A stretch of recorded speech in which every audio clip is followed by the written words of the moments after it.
Direct News TV. August 29, 2023. Wagner chief Yevgeny Prigozhin buried at St Petersburg cemetery.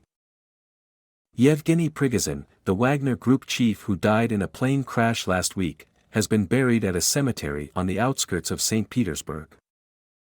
The funeral took place on Tuesday, away from the glare of the media and in stark contrast to the brazen, self-publicizing style with which Prigozhin had fanned his reputation far beyond Russia for ruthlessness and ambition.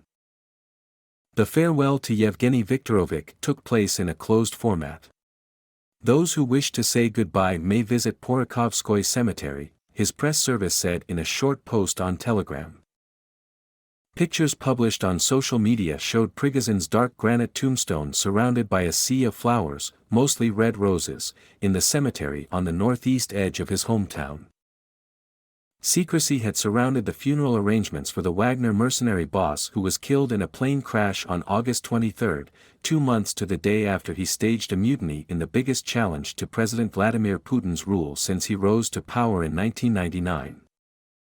It meant the event could not be turned into a large-scale public show of support for Prigozhin, a brutal figure who was nevertheless admired by some in Russia for throwing his fighters into the fiercest battles of the war in Ukraine and speaking openly about the shortcomings of the Russian military and its leadership. In recent days, admirers had heaped flowers on makeshift shrines to Prigozhin in Moscow, St. Petersburg and elsewhere.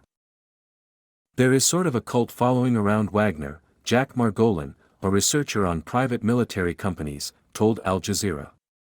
There is quite a following of not just former fighters but people who admire the Wagner group and what they represent for this resurgence of Russian nationalism. A long history. The White House on Tuesday came close to declaring the Kremlin was responsible for Prigozhin's death.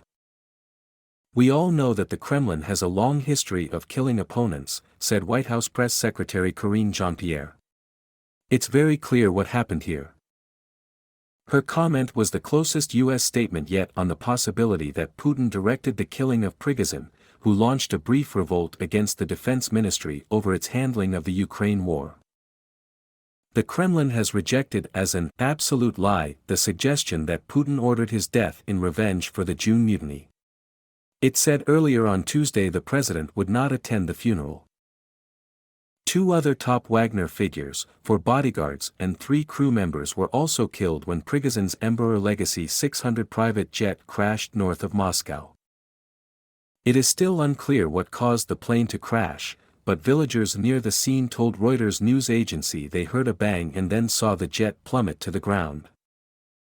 Mutinous mercenary. After months of insulting Putin's top brass with a variety of crude expletives and prison slang over their perceived failure to fight the Ukraine war properly, Prigozhin took control of the southern city of Rostov in late June. He then marched towards Moscow before turning back 200 kilometers, 125 miles, from the capital. Putin initially cast Prigozhin as a traitor whose mutiny could have tipped Russia into civil war, though he later made a deal with him to defuse the crisis. The day after the crash, Putin sent his condolences to the families of those killed and said he had known Prigozhin for a very long time, since the chaotic years of the early 1990s.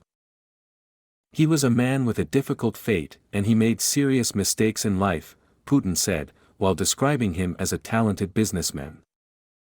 Before the mutiny, Prigozhin had quipped that his nickname should have been Putin's Butcher, rather than Putin's Chef, a moniker acquired after his catering company won Kremlin contracts. He always professed loyalty to Putin, though he said his defense minister, Sergei Shoigu, was so incompetent he should executed for his treachery. After Prigozhin's death, Putin ordered Wagner fighters to sign an oath of allegiance to the Russian state, a step that Prigozhin had opposed due to his anger at the defense ministry that he said risked losing the Ukraine war. Investigators said on Sunday that genetic tests had confirmed the identities of all 10 people killed in the crash, who also included 2 pilots and a flight attendant. Earlier on Tuesday, Valery Chekalov, the head of Wagner Logistics, was buried at another St. Petersburg cemetery. My name is Kingsley. Please like, share, subscribe and hit that notification bell so you can be the first to be notified whenever we post. You won't regret it.